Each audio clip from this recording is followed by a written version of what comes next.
ನಮಸ್ಕಾರ ವೀಕ್ಷಕರೇ, ವಾರ್ತಾ ಭಾರತಿ ಟಾಪ್ 20 ನ್ಯೂಸ್ಗೆ ಸ್ವಾಗತ. ಇವತ್ತಿನ ಪ್ರಮುಖ ಸುದ್ದಿಗಳ ಹೈಲೈಟ್ಸ್ ನಿಮಗಾಗಿ ಇಲ್ಲಿದೆ. ರಾಮನಗರಕ್ಕೆ ಬೆಂಗಳೂರು ದಕ್ಷಿಣ ಜಿಲ್ಲೆ ಅಂತ ಮರುನಾಮಕರಣ ಮಾಡೋಕೆ ರಾಜ್ಯ ಸರ್ಕಾರಕ್ಕೆ ಅಧಿಕಾರವಿದೆ ಎಂದ ಮುಖ್ಯಮಂತ್ರಿ ಸಿದ್ದರಾಮಯ್ಯ. ರಾಮನಗರ ಹೆಸರನ್ನ ಕಿತ್ತು ಹಾಕಿ ಬೆಂಗಳೂರು ದಕ್ಷಿಣ ಅಂತ ಮರುನಾಮಕರಣ ಮಾಡಿರುವ ರಾಜ್ಯ ಕಾಂಗ್ರೆಸ್ ಸರ್ಕಾರದ ವಿರುದ್ಧ ತೀವ್ರ ವಾಗ್ದಾಳಿ ನಡೆಸಿದ ಕೇಂದ್ರ ಸಚಿವ ಎಚ್ ಡಿ ಕುಮಾರಸ್ವಾಮಿ ಇವರೇನು ಶಾಶ್ವತವಾಗಿ ಅಧಿಕಾರದಲ್ಲಿ ಇರ್ತಾರಾ ಅಂತ ಕಿಡಿಕಾರಿರುವ ಅವರು, ಮುಂದೆ ಪರಿಸ್ಥಿತಿ ಬದಲಾಗಲಿದೆ, ಆಗ ಇವರಿಟ್ಟಿರುವ ಹೆಸರು ಬದಲಾಗಲಿದೆ ಅಂತ ಎಚ್ಚರಿಕೆ. ಹಿಟ್ಲರ್ ಕಾಲದಲ್ಲಿ ಗೋಬೆಲ್ಸ್ ಅನ್ನೋನಿದ್ದ, ಅವನೀಗ ಬಿಜೆಪಿಗರ ರೂಪದಲ್ಲಿ ಪುನರಾವತಾರ ಪಡೆದಿದ್ದಾನೆ. ಗಂಟೆಗೊಂದು ಸುಳ್ಳು, ಗಳಿಗೆಗೊಂದು ಬಣ್ಣ, ಇವು ಬಿಜೆಪಿಯವರು ಹುಟ್ಟಿನಿಂದಲೇ ಮೈಗೂಡಿಸಿಕೊಂಡು ಬಂದ ಗುಣ ಅಂತ ಆಕ್ರೋಶ ವ್ಯಕ್ತಪಡಿಸಿದ ಸಚಿವ ಪ್ರಿಯಾಂಕ್ ಖರ್ಗೆ. ದಲಿತ ಹಿಂದುಳಿದ ವರ್ಗದ ನಾಯಕರನ್ನ ಗುರಿಯಾಗಿಸಿಕೊಂಡು ಜಾರಿ ನಿರ್ದೇಶನಾಲಯ ದಾಳಿ ನಡೆಸಿದೆ ಅಂತ ಕಾಂಗ್ರೆಸ್ ನಾಯಕ ಬಿಕೆ ಹರಿಪ್ರಸಾದ್ ಅವರು ನೀಡಿರುವ ಹೇಳಿಕೆಯನ್ನ ಗಮನಿಸಿದ್ದೇನೆ. ಸಚಿವ ಪರಮೇಶ್ವರ್ ಅವರು ಇಂತಹ ಸಂಕಷ್ಟಕ್ಕೆ ಒಳಗಾಗೋಕೆ ಕಾಂಗ್ರೆಸ್ ಪಕ್ಷದ ಆ ಪ್ರಭಾವಿ ನಾಯಕನೇ ಕಾರಣ ಅಂತ ಆರೋಪ ಮಾಡಿದ ಕೇಂದ್ರ ಸಚಿವ H D Kumaraswamy.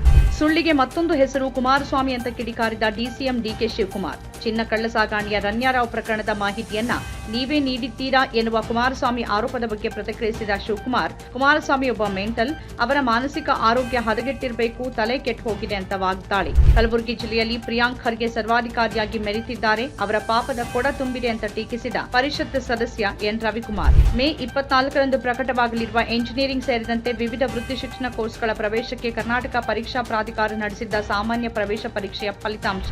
National Herald ನಮ್ಮ ಪಕ್ಷ ನಡೆಸುವ ಪತ್ರಿಕೆ, ಅದಕ್ಕೆ ನಾನು ಹಾಗೂ ಸುರೇಶ್ 25 ಲಕ್ಷ ರೂಪಾಯಿ ದುಡ್ಡು ಕೊಟ್ಟಿದ್ದೇವೆ. ನಮ್ಮ ಟ್ರಸ್ಟ್ ನಿಂದಲೂ ದೇಣಿಗೆ ನೀಡಿದ್ದೇವೆ. ನಾವು ದುಡಿದ ಆಸ್ತಿಯಿಂದ ರಾಜಾರೋಷವಾಗಿ ಹಣ ನೀಡಿದ್ದೇವೆ. ನಾವು ಕದ್ದು ಮುಚ್ಚಿ ಹಣ ನೀಡಿಲ್ಲ ಅಂತ ನ್ಯಾಷನಲ್ ಹೆರಾಲ್ಡ್ ಪ್ರಕರಣದಲ್ಲಿ ಡಿಕೆ ಸುರೇಶ್, ಡಿಕೆ ಶಿವಕುಮಾರ್ ಮತ್ತು ತೆಲಂಗಾಣ ಮುಖ್ಯಮಂತ್ರಿ ರೇವಂತ್ ರೆಡ್ಡಿ ಹೆಸರು ಕೇಳಿ ಬಂದಿರುವ ಬಗ್ಗೆ ಸ್ಪಷ್ಟನೆ ನೀಡಿದ ಡಿಸಿಎಂ ಡಿಕೆ ಶಿವಕುಮಾರ್. ಮೈಸೂರು ಸಂಸ್ಥಾನದ ಅರಸರಾಗಿದ್ದ ನಾಲ್ವಡಿ ಕೃಷ್ಣರಾಜ ಒಡೆಯರ್ ಅವರು ಸ್ಥಾಪಿಸಿದ ಸಂಸ್ಥೆಗಳಲ್ಲಿ ಒಂದಾದ ಮೈಸೂರು ಸಾಬೂನು ಮತ್ತು ಮಾರ್ಜಕ ಕಂಪನಿಗೆ ಪರಭಾಷಾ ನಟಿ ತಮನ್ನಾ ಭಾಟಿಯಾ ಅವರನ್ನ ರಾಯಭಾರಿಯನ್ನಾಗಿ ಮಾಡಿದ್ದು ಅತ್ಯಂತ ಅಸಂಬದ್ಧ ಹಾಗೂ ಬೇಜವಾಬ್ದಾರಿಯುತ ನಿರ್ಧಾರ ಅಂತ ಮೈಸೂರು ಕೊಡಗು ಸಂಸದ ಯದುವೀರ್ ಕೃಷ್ಣದತ್ತ ಚಾಮರಾಜ ಒಡೆಯರ್ ಕಿಡಿ. ಭಯೋತ್ಪಾದನೆ ವಿರುದ್ಧ ಕ್ಯಾಮೆರಾ ಮುಂದೆ ಪ್ರಧಾನಿ ಮೋದಿ ಅವರ 56 ಇಂಚಿನ ಎದೆಯಲ್ಲಿನ ವೀರಾವೇಶದ ಭಾಷಣ ಉತ್ತರನ ಪೌರುಷ ಒಲೆ ಮುಂದೆ ಅನ್ನುವಂತಿದೆ ಅಂತ ವಾಗ್ದಾಳಿ ನಡೆಸಿದ ಕಾಂಗ್ರೆಸ್ನ ಹಿರಿಯ ಮುಖಂಡ ಬಿಕೆ ಹರಿಪ್ರಸಾದ್. ಪ್ಲಾಸ್ಟಿಕ್ ತ್ಯಾಜ್ಯ ಮುಕ್ತಗೊಳಿಸುವ ಉದ್ದೇಶದಿಂದ ಬಾಟಲಿ ಹಾಕಿದರೆ ಕಾಯಿನ್ ನೀಡುವ ಕಿಯೋಸ್ಕ್ ಅನ್ನ ರಾಜ್ಯಾದ್ಯಂತ ಸ್ಥಾಪಿಸಲು ರಾಜ್ಯ ಮಾಲಿನ್ಯ ನಿಯಂತ್ರಣ ಮಂಡಳಿ ಉದ್ದೇಶಿಸಿದೆ ಅಂತ ತಿಳಿಸಿದ ರಾಜ್ಯ ಮಾಲಿನ್ಯ ನಿಯಂತ್ರಣ ಮಂಡಳಿ ಅಧ್ಯಕ್ಷ ಪಿಎಂ ನರೇಂದ್ರ ಸ್ವಾಮಿ. 2011ನೇ ಸಾಲಿನ ಗೆಜೆಟೆಡ್ ಪ್ರೊಬೇಷನರಿ ಹುದ್ದೆಗಳ ಆಯ್ಕೆ ಪ್ರಕ್ರಿಯೆಯಲ್ಲಿ ನಡೆದಿದೆ ಎನ್ನಲಾದ ಅಕ್ರಮಗಳಲ್ಲಿ ಭಾಗಿಯಾದ ಆರೋಪಕ್ಕೆ ಸಂಬಂಧಿಸಿದ ಕರ್ನಾಟಕ ಲೋಕಸೇವಾ ಆಯೋಗದ ಹಿಂದಿನ ಅಧ್ಯಕ್ಷರು ಮತ್ತು 8 ಮಂದಿ ಸದಸ್ಯರ ವಿರುದ್ಧದ ವಿಚಾರಣೆಯ ಪ್ರಸ್ತಾವ ಕೈಬಿಡುವ ತೀರ್ಮಾನಿಸಿದ ರಾಜ್ಯ ಸರ್ಕಾರ. ಹೊಸದಾಗಿ ರಚನೆಯಾದ 21 ತಾಲೂಕುಗಳಿಗೆ ತಲಾ 8.60 ಕೋಟಿ ರೂಪಾಯಿ ವೆಚ್ಚದಲ್ಲಿ ಪ್ರಜಾಸೌಧ ಕಟ್ಟಡಗಳನ್ನು ನಿರ್ಮಿಸೋಕೆ ಅನುಮೋದನೆ ನೀಡಿದ ಗುರುವಾರದಂದು ನಡೆದ ಸಚಿವ ಸಂಪುಟ ಸಭೆ. ಆಲಮಟ್ಟೆ ಅಣೆಕಟ್ಟಿನ ಎತ್ತರವನ್ನ 524 ಮೀಟರ್ಗೆ ಹೆಚ್ಚಿಸಲು ಅಧಿಸೂಚನೆ ಹೊರಡಿಸುವಂತೆ ಕೇಂದ್ರ ಸರ್ಕಾರದ ಮೇಲೆ ಒತ್ತಡ ಹಾಕಿದ್ದೇವೆ. ಜೊತೆಗೆ ಇದಕ್ಕೆ ಅಗತ್ಯ ಭೂಸ್ವಾಧೀನ ಪ್ರಕ್ರಿಯೆ ಮುಂದುವರಿಸಲು ತೀರ್ಮಾನಿಸಿದ್ದೇವೆ ಅಂತ ಡಿಸಿಎಂ ಡಿಕೆ ಶಿವಕುಮಾರ್ ಹೇಳಿಕೆ. ಇಂಡಿಯನ್ ಪ್ರೀಮಿಯರ್ ಲೀಗ್ ಹೆಸರಿನಲ್ಲಿ ಯುವಜನರು ಬೆಟ್ಟಿಂಗ್ ಹಾಗೂ ಜೂಜಾಡ್ತಾ ಇರುವುದು ಗಂಭೀರ ಸಮಸ್ಯೆಯಾಗಿದೆ ಅಂತ ಅಭಿಪ್ರಾಯಪಟ್ಟ ಸುಪ್ರೀಂ ಕೋರ್ಟ್, ಬೆಟ್ಟಿಂಗ್ ಅಪ್ಲಿಕೇಶನ್ಗಳಿಂದಾಗಿ ಕಳೆದ ಕೆಲವು ವರ್ಷಗಳಲ್ಲಿ ತೆಲಂಗಾಣ ಒಂದರಲ್ಲೇ 1023 ಜನ ಆತ್ಮಹತ್ಯೆ ಮಾಡಿಕೊಂಡಿದ್ದಾರೆ. 25ಕ್ಕೂ ಹೆಚ್ಚಿನ ಬಾಲಿವುಡ್ ಹಾಗೂ ಟಾಲಿವುಡ್ ನಟರು ಬೆಟ್ಟಿಂಗ್ ಅಪ್ಲಿಕೇಶನ್ಗಳ ಪ್ರಚಾರ ಮಾಡುವ ಮೂಲಕ ಅಮಾಯಕರ ಸಾವಿಗೆ ಕಾರಣವಾಗಿದ್ದಾರೆ ಅಂತ ಆರೋಪಿಸಿದ್ದ ಪಿಐಎಲ್ ಅರ್ಜಿ ಸಲ್ಲಿಸಿದ್ದ ಕೆಎ ಪೌಲ್. ಈಶಾನ್ಯ ರಾಜ್ಯಗಳು ಅಭೂತಪೂರ್ವ ಪ್ರಗತಿಯನ್ನ ಕಾಣ್ತಾ ಇದ್ದು ಅಭಿವೃದ್ಧಿಗೆ ವೇಗ ನೀಡೋಕೆ ಸರ್ಕಾರ ದೃಢ ಸಂಕಲ್ಪವನ್ನ ಹೊಂದಿದೆ ಅಂತ ಪ್ರಧಾನಿ ಮೋದಿ ಹೇಳಿಕೆ.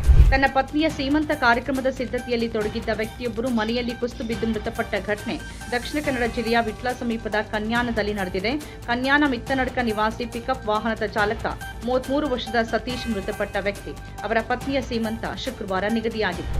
ರಾಜಸ್ಥಾನ ಬಿಜೆಪಿ ಶಾಸಕ ಕನ್ವರ್ಲಾಲ್ ಮೀನಾ ಅವರ ಶಾಸಕ ಸ್ಥಾನವನ್ನು ರದ್ದುಪಡಿಸಿದ ರಾಜಸ್ಥಾನ ವಿಧಾನಸಭೆ 20 ವರ್ಷಗಳ ಹಿಂದೆ ಸರ್ಕಾರಿ ಅಧಿಕಾರಿಗೆ ಪಿಸ್ತೂಲ್ ತೋರಿಸಿ ಬೆದರಿಸಿದ ಆರೋಪದ ಹಿನ್ನೆಲೆಯಲ್ಲಿ ಅವರ ಮೇಲೆ ಪ್ರಕರಣ ದಾಖಲಾಗಿತ್ತು. ಈ ಪ್ರಕರಣದ ಬಗ್ಗೆ ವಿಚಾರಣೆ ನಡೆಸಿದ್ದ ಜಲವಾರ್ ನ್ಯಾಯಾಲಯ 2020ರ ಡಿಸೆಂಬರ್ನಲ್ಲಿ ಕನ್ವರ್ಲಾಲ್ ಮೀನಾಗೆ 3 ವರ್ಷಗಳ ಶಿಕ್ಷೆ ವಿಧಿಸಿತ್ತು. ಭಾರತೀಯ ಬಾಹ್ಯಾಕಾಶ ಸಂಶೋಧನಾ ಸಂಸ್ಥೆಯ ಕಾರ್ಯಪಡೆಯಲ್ಲಿ 20% ಮಹಿಳಾ ಉದ್ಯೋಗಿಗಳಿದ್ದಾರೆ ಮತ್ತು ಅವರು ಅತ್ಯುತ್ತಮವಾಗಿ ಕಾರ್ಯನಿರ್ವಹಿಸುತ್ತಿದ್ದಾರೆ ಅಂತ ಸಂಸ್ಥೆಯ ಅಧ್ಯಕ್ಷ ವಿ ನಾರಾಯಣನ್ ಹೇಳಿಕೆ. ಹಾರ್ವರ್ಡ್ ವಿಶ್ವವಿದ್ಯಾನಿಲಯಕ್ಕೆ ಅಂತಾರಾಷ್ಟ್ರೀಯ ವಿದ್ಯಾರ್ಥಿಗಳನ್ನು ದಾಖಲಿಸಿಕೊಳ್ಳದಂತೆ ನಿರ್ಬಂಧವನ್ನು ವಿಧಿಸಿದ ಟ್ರಂಪ್ ಆಡಳಿತ. ಇದು ಹಾರ್ವರ್ಡ್ ವಿವಿಯಲ್ಲಿ ವಿದ್ಯಾಭ್ಯಾಸ ಮಾಡುತ್ತಿರುವ ಭಾರತ ಸೇರಿದಂತೆ ಇತರ ದೇಶಗಳ ವಿದ್ಯಾರ್ಥಿಗಳ ಮೇಲೆ ತೀವ್ರ ಪರಿಣಾಮ ಬೀರಲಿದೆ.